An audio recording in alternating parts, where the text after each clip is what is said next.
इन्द्रियेभ्यः परं मनः मनस् मनः मनः तु परा बुद्धिः यह बुद्धे परतः तु स। अनुवाद: कर्म इंद्रियां जड़ पदार्थ की अपेक्षा श्रेष्ठ हैं। मन इंद्रियों से बढ़कर है और बुद्धि मन से भी उच्च है, और वह आत्मा बुद्धि से भी बढ़कर है।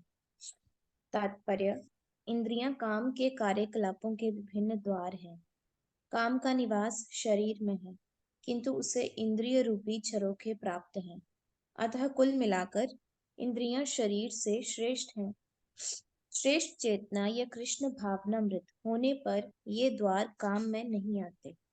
कृष्ण भावनामृत में आत्मा भगवान के साथ सीधा संबंध स्थापित करता है। अतः यहाँ पर वर्णित शारीरिक कार्यों की श्रेष्ठता परमात्मा में आकर समाप्त हो जाती है। शारीरिक कर्म का अर्थ है इंद्रियों के कार्य, और इन इंद्रियों के अवरोध का अर्थ है सारे शारीरिक कर्मों का अवरोध। लेकिन चूंकि मन सक्रिय रहता है, अतः शरीर के मौन तथा स्थिर रहने पर भी मन कार्य करता रहता है। यथा स्वप्न के समय मन कार्यशील रहता है, किंतु मन के ऊपर भी बुद्धि की संकल्प शक्ति होती है, और बुद्धि के ऊपर स्वयं आत्मा है। अतः यदि आत्मा प्रत्यक्ष रूप में परमात्मा में रत रहे, तो अन्य सारे अधीनस्थ यथा बुद्धि, मन तथा इंद्रियां स्वतः रत हो जाएंगे। कठोपनिषद में एक ऐसा ही अंश है जिसमें कहा गया है कि इंद्रिय विषय इंद्रियों से श्रेष्ठ है और मन इंद्रिय विषयों से श्रेष्ठ है। अतः यदि मन भगवान की सेवा में निरंतर लगा रहता है, तो इन इंद्रियों के अन्यत्र रत होने की संभावना नहीं रह जाती। इस मनोवृत्ति की विवेचना की जा चुकी है। परम दृष्ट्वा निवर्तते। यदि मन भगवान की दिव्य सेवा में लगा रहे, तो तुच्छ विषय में उसके लग पाने की संभावना नहीं रह जाती। कठोपनिषद में आत्मा को महान कहा गया है। अतः आत्मा इंद्रिय विषयों, इंद्रियों, मन तथा बुद्धि इन सब से ऊपर है। अतः सारी समस्या का हल यह है कि आत्मा के स्वरूप को प्रत्यक्ष समझा जाए। मनुष्य को चाहिए कि बुद्धि के द्वारा आत्मा की स्वाभाविक स्थिति को ढूंढे और फिर मन को निरंतर कृष्ण भावनामृत में लगाए रखे। इससे सारी समस्या हल हो जाती है। सामान्यतः नव दीक्षित अध्यात्मवादी को इंद्रिय विषयों से दूर रहने की सलाह दी जाती है, किंतु इसके साथ साथ मनुष्य को अपनी बुद्धि का उपयोग करके मन को सशक्त बनाना होता है। यदि कोई बुद्धिपूर्वक अपने मन को भगवान के शरणागत होकर कृष्ण भावनामृत में लगाता है, तो मन स्वतः सशक्त हो जाता है। और यद्यपि इंद्रियां सर्प के समान अत्यंत बलिष्ठ होती हैं, किंतु ऐसा करने पर वे दंत विहीन सांपों के समान अशक्त हो जाएंगी। यद्यपि आत्मा बुद्धि, मन तथा इंद्रियों का भी स्वामी है, तो भी जब तक इसे कृष्ण की संगति द्वारा कृष्ण भावनामृत में सुदृढ़ नहीं कर लिया जाता, तब तक चलायमान मन के कारण नीचे गिरने की पूरी पूरी संभावना बनी रहती है। हरे कृष्ण। हरे कृष्णा। श्रील प्रभुपाद की जय। इसमें जो सारा सारांश है वो ये है कि मन को भगवान की सेवा में लगाना है। मतलब बात की जा रही है कि आत्मा को लगाना है, बुद्धि से समझना है कि मैं कौन हूँ, मेरी स्थिति क्या है, अपनी मूल स्थिति को समझना। ये बुद्धि से, बुद्धि का ही कार्य है समझना कि मैं भगवान का दास हूँ। इस बात को समझने के लिए विश्लेषण करना कि मैं कौन हूँ, मेरा क्या कार्य है, और फिर अपने आप को भगवान की सेवा में लगाने का मतलब है मन को लगाना। बार बार ये पॉइंट आ रहा है, मन अगर लग जाए। मन को लगाने का क्या तरीका है? हमेशा निरंतर भगवान का नाम लेना, उस ध्वनि में मन को लगा के रखना, ये सार है इसका। इसलिए जब तक निरंतर नाम लेने के अभ्यास नहीं होगा, ये इंद्रिय तृप्ति छूटेगी नहीं। ये कोई यही चला ना कंसेप्ट कि पाप में कौन लगा रहा है? पाप में काम और क्रोध लगा रहे हैं। काम और क्रोध, ये पापात्मा है ना, पापात्मा, पाप मानम, प्रजा ही पाप मानम। भगवान कह रहे हैं इसको जीतो। ये पाप का प्रतीक है, काम और क्रोध। और उसका तरीका है मन को भगवान में लगाना। मन के लिए चाहिए मंत्र, और कोई तरीका नहीं है। इसलिए कहा ना, mind is engage in the transcendental service of the Lord. तो मन के लिए मंत्र चाहिए, इसलिए मंत्र है, अदरवाइज कोई चांस नहीं है। परम दृष्टवा निवर्तते। जब तक मन को सुख नहीं मिलेगा ना उसका, भगवान की हरे कृष्ण महामंत्र का सुख, तब तक मन मानेगा भी नहीं। इसलिए वो धीरे धीरे करते करते मंत्र के द्वारा ही रोग ठीक होगा। पहले तो अच्छा लगेगा नहीं मन को, फिर निरंतर नाम लेंगे, बराबर लेते रहेंगे, लेते रहेंगे, लेते रहेंगे, धीरे धीरे मन को टेस्ट आ जाएगा। फिर मन इन सी चीजों से ऊपर उठेगा, और कोई चांस नहीं है। मन से ऊपर है बुद्धि का दृढ़ता, और बुद्धि से ऊपर है आत्मा। अगर आत्मा सीधा लग जाए भगवान में, तो नीचे के सारे काबू में आ जाएंगे, ये कह रहे हैं। लेकिन कैसे लगेगा, आगे बता रहे हैं बाबा जी। आत्मा को लगाने का तरीका भी मन के द्वारा ही है। बीच में ये लोग भी है ना, तो मन को ही देना पड़ेगा अल्टीमेटली। इसलिए कहा मन एवं मनुष्याणाम कारणम बंध मोक्ष। मन ही मनुष्यों के बंधन और मोक्ष का कारण है। और मन के लिए मंत्र है, मंत्र। कितने सही शब्द बनाए ना, मंत्रा। मन के लिए मंत्र चाहिए, उसका हमने अभ्यास नहीं किया अभी तक। ऑल द टाइम अगर मन को थोड़ा भी छूट देंगे, 1 सेकंड के लिए, 2 सेकंड के, कुछ और सोचेंगे, वहीं से पकड़ लेगा वो। क्योंकि उसका अभ्यास है जन्मों का, वहीं से सब खराब हो जाएगा। अब इसमें एक पॉइंट और भी आया, प्रभुपाद जी बता रहे हैं कि मन से, ये इंद्रियों से ऊपर इंद्रियों के विषय है। अगर को इंद्रियों के विषयों के कांटेक्ट में लाया जाएगा, तो इंद्रियों के विषय इंद्रियों से ज्यादा श्रेष्ठ है। तो इंद्रियों को काबू में कर लेंगे वो। इंद्रियां कुछ और कर नहीं पाएंगे, वो विषयों में लग जाएंगी। लेकिन इंद्रियों के विषयों से ऊपर है मन।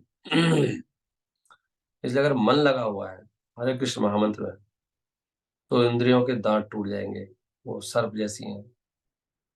तो मूल पॉइंट यही आ रहा है, मन के लिए चाहिए मंत्र। हरि हरि बोल इज द पॉइंट। तो ये बात ही कर रहे हैं भगवान, कौन किसे श्रेष्ठ है, समझाने के लिए क्या करना है आपको, किस बंदे को पकड़ना है, किसको पहले मारना है, ये बात हो रही है सारी। कैसे काम को वश में करना है।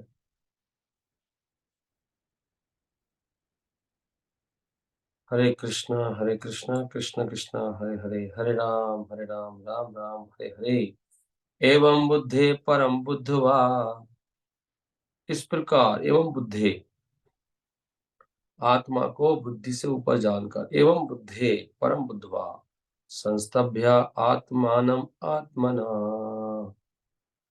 मन को आत्मानम, मन को क्या करना है, संयमित करना है। आत्मना, बुद्धि के द्वारा। कैसे, बुद्धि से समझना है कि तेरे को हरे कृष्ण महामंत्र करना है। बुद्धि का यही काम है। बुद्धि से सोचना इसको क्या चाहिए, बुद्धि से समझना मेरा काम क्या है। अपने हिसाब से नहीं सोचना। बुद्धि का मतलब है शास्त्रों में क्या है, भगवान क्या कह रहे हैं, गुरु जी क्या कह रहे हैं। जही शत्रु, ये बार बार जही शब्द आ रहा है, शत्रु को जीतो। शत्रु है काम, काम रूपम। बहुत मुश्किल है उसे जीतना, इसको दुरासदम बोला है। बहुत भयानक है काम। काम रूपम, काम रूपी शत्रु है दुरासदम। लेकिन आप तो महाबाहु हो, ओ माइटी आर्म अर्जुन, इसको नहीं जीत सकते आप। तो बता रहे हैं कैसे जीता जाएगा ये। एवं बुद्धे परम बुद्धवा संस्तभ्य आत्मानम आत्मना। ये जानकर, क्या जानकर, कि आत्मा सबसे ऊपर है एवं बुद्धे परम बुद्धवा, सबसे ऊपर है आत्मा, भौतिक इंद्रियों से भी, मन से भी, बुद्धि से भी। इसलिए महाशक्तिशाली अर्जुन, आप क्या करो, मन को संयमित करो। किसके द्वारा? बुद्धि। बुद्धि की तुलना कृष्ण भक्ति से की जा रही है। बुद्धि वही है जो कृष्ण भक्ति में लगी है, तो बुद्धि थोड़ी आपको बुद्धि है वो। आध्यात्मिक बुद्धि कह रहे हैं भाई, डेलिबरेट, जो विचार करती है।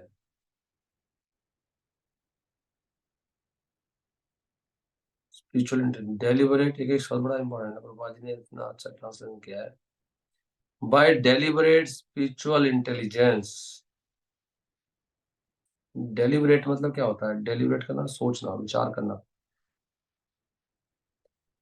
शास्त्रों का, गुरु परंपरा का, उसको कहते हैं स्पिरिचुअल इंटेलिजेंस। और इस प्रकार ये आध्यात्मिक शक्ति के द्वारा, आध्यात्मिक शक्ति चाहिए। हम खुद नहीं जी सकते अपनी शक्ति से, अपने विचारों से, अपने तरीकों से। आध्यात्मिक शक्ति तो हरे कृष्ण महामंत्र में है। इस प्रकार ये कभी पूर्ण नहीं होने वाले काम को जीतो। Conquer this inaccessible enemy. ये ऐसा शत्रु है जो कभी हारेगा नहीं, कभी इसका दिल भरेगा नहीं, लेकिन इसको जीतना होगा अगर आगे बढ़ना है गीता में। इसलिए भगवान ने, पहला चैप्टर है ना, थर्ड चैप्टर पहले ही समझो। फर्स्ट में तो भूमिका ही है, सेकंड में सार है, पूरी गीता का सारांश। भगवान शुरू कर रहे हैं कर्म योग। कर्म, कर्म में बाधा कहाँ है? कर्म का मतलब भक्ति। भक्ति में काम बाधा है, तो भगवान ने काम के बारे में बहुत श्लोक, 36 से लेके एंड तक ही चल रहे 7 श्लोक, 37 से लेके। तीसरा चैप्टर भगवद गीता का क्या है? ये निष्कर्ष रूप में आदेश है, निर्देश है भगवान के, कैसे भक्ति करनी है। By knowing oneself as the eternal. ये जानना कि मैं भगवान का नित्य दास हूँ। नित्य मतलब 24 घंटा, कोई इसमें शून्यवाद नहीं, कुछ नहीं। दासत्व का मतलब सेवा करनी है मुझे 24 घंटे के लिए भगवान की। In the material existence of life. भौतिक संसार में क्या होता है? भौतिक जीवन में क्या होता है?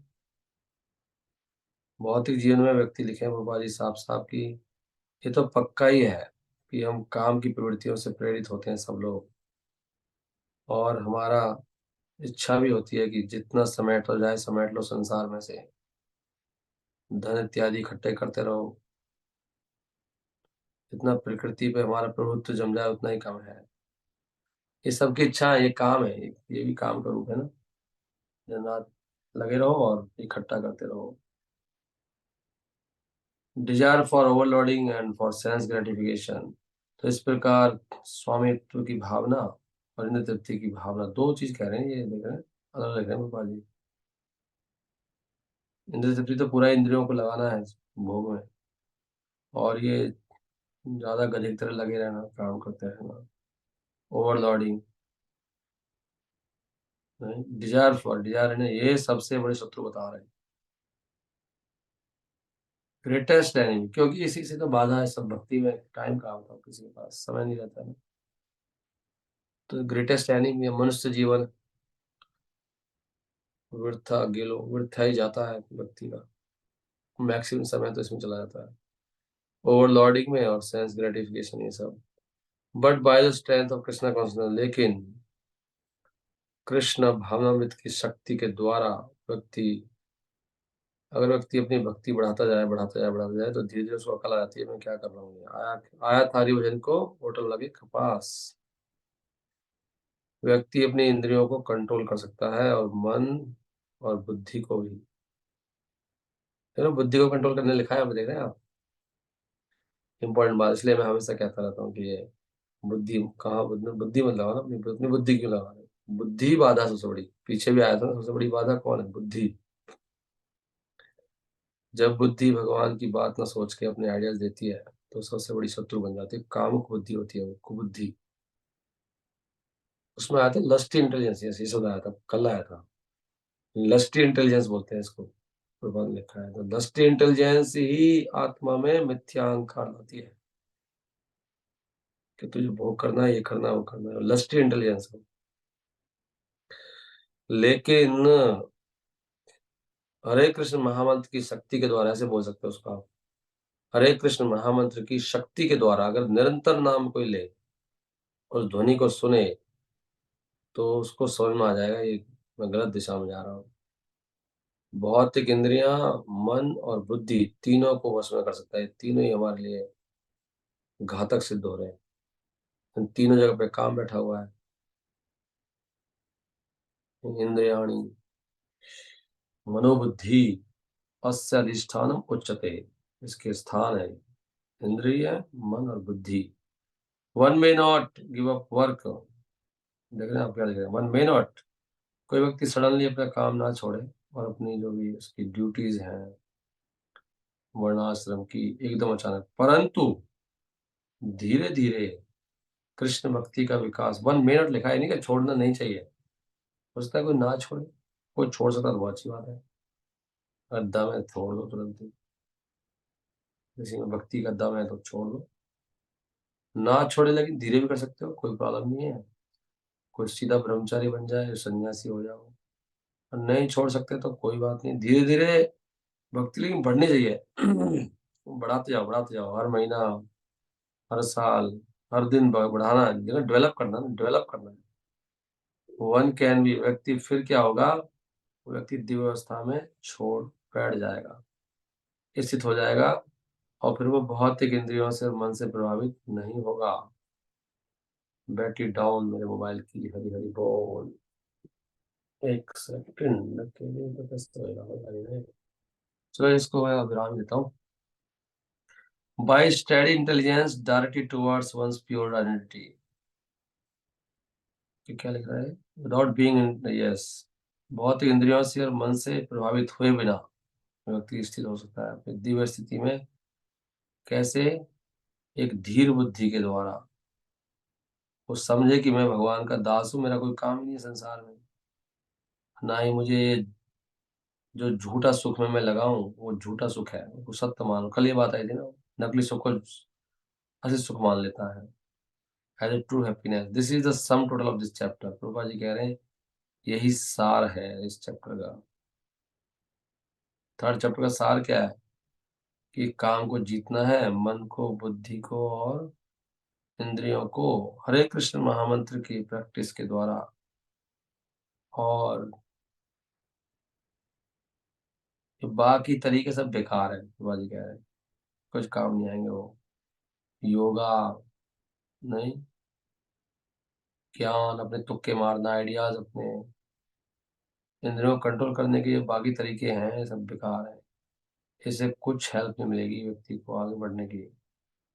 उसको कृष्ण भक्ति में ही उसको दासत्व स्वीकार करना होगा। मस्ट बी ट्रेंड लिखा है, ट्रेनिंग की जरूरत है ना, ट्रेनिंग चाहिए। ट्रेनिंग के लिए कोई साथ में चाहिए जो आपको हाके। ट्रेनिंग के लिए हंटर से मारना पड़ेगा। ट्रेन कैसे करते हैं? Must be trained Krishna conscious by higher intelligence. बुद्धि से मारना पड़ेगा अपने आप, बुद्धि से मन को मारना पड़ेगा। हायर इंटेलिजेंस कहाँ से आएगी? गुरु परंपरा से।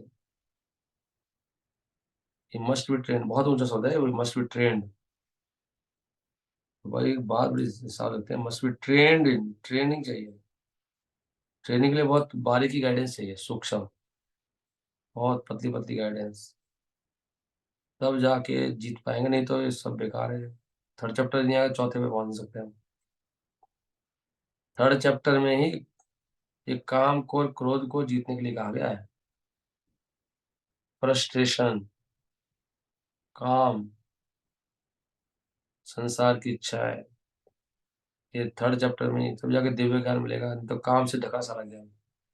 अगला चैप्टर दिव्य ज्ञान है, ट्रांसेंडेंटल नॉलेज। दिव्य ज्ञान कभी समझ में नहीं आएगा। हरि हरि बोल। आवृतम ज्ञानम एतेन ज्ञानी नित्य वैरिणा, ये ज्ञानियों का नित्य वैरी है काम। तुम्हारे यहाँ पे कुछ काम ही नहीं है, तुम्हारा एक ही काम है क्या? कृष्ण की कामना की पूर्ति करना, यही काम है हमारा। अदरवाइज सब गलत डेस्टिनेशन पे ले जाएगा हमको। हरे कृष्ण, कृष्ण कृष्ण, हरे हरे, हरे राम, राम राम हरे हरे। ग्रंथराज श्रीमद् भगवद गीता की जय, श्रील प्रभुपाद की जय।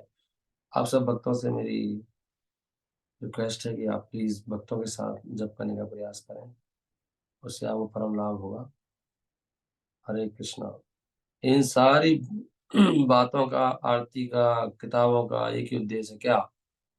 हरे कृष्ण महामंत्र करना जोर-जोर से और उसको सुनना। भगवान से प्रार्थना करना कि मैं समझ नहीं पा रहा हूँ कि मैं आपका दास हूँ। मैं किसका दासत्व कर रहा हूँ संसार में? हुँ, तो ये जोर से हरे कृष्ण महामंत्र करेंगे समझ में आएगा।